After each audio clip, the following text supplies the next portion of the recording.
Hello, I am Dr. Pragya Gupta. I am working as a consultant physician in NewMed Super Specialty Hospital, greater Noida west. लोग अक्सर पूछते हैं कि अगर हमारे मरीज को डेंगू हो गया है तो आगे हमें क्या प्रिकॉशन लेने चाहिए।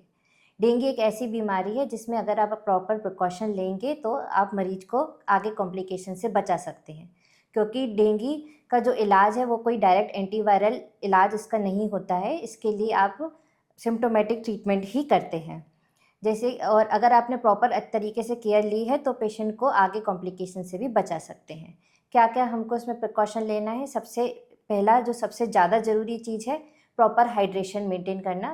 डेंगू में यूजुअली पेशेंट का बीपी और डिहाइड्रेशन बहुत कॉमन होता है, तो मरीज को कम से कम 3 से 4 लीटर लिक्विड ज़रूर लेना है। लिक्विड में आप साफ़ पानी, जूस, ओआरएस, नींबू पानी, कोकोनट वाटर ये सब ले सकते हैं। सेकंड, आराम काफ़ी करें।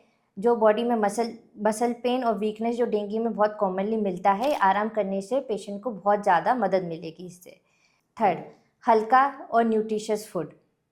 पेशेंट को इजी डाइजेस्टेबल, ज़्यादा प्रोटीन रिच और ज़्यादा न्यूट्रिशन रिच खाना ही खाना है, जैसे कि दाल, खिचड़ी, फ्रूट्स में आप पपाया ले सकते हैं, पोमेग्रेनेट अनार ले सकते हैं। प्लेटलेट काउंट पर नज़र रखना, क्योंकि डेंगू में प्लेटलेट काउंट कम होते हैं और प्लेटलेट काउंट पर नज़र रखना बहुत ज़रूरी है। डॉक्टर के परामर्श के बाद हो सकता है आपको रेगुलर प्लेटलेट काउंट की जांच करवानी पड़ जाए।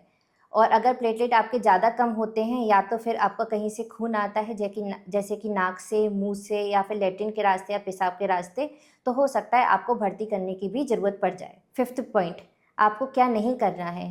किसी भी आपको फार्मेसी से कोई दर्द की दवाई जैसे डाइक्लोफेनेक हो गया, आइबुप्रोफेन हो गई, ये आपको दर्द की दवाई नहीं लेनी है, क्योंकि ये आपके ब्लीडिंग के रिस्क को बढ़ा देती है और प्लेटलेट कम होने को भी बढ़ा देती है।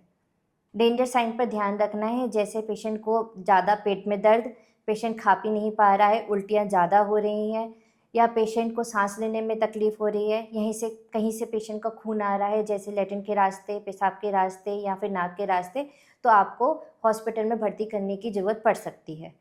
और आगे आपका 7वां पॉइंट कि आगे मच्छर के काटने से बचना है। जो आपके डेंगू का मरीज़ है उसको मॉस्किटो नेट में रखना है, और दूसरा घर पे मॉस्किटो रिपेलेंट्स होते हैं वो यूज़ करना है।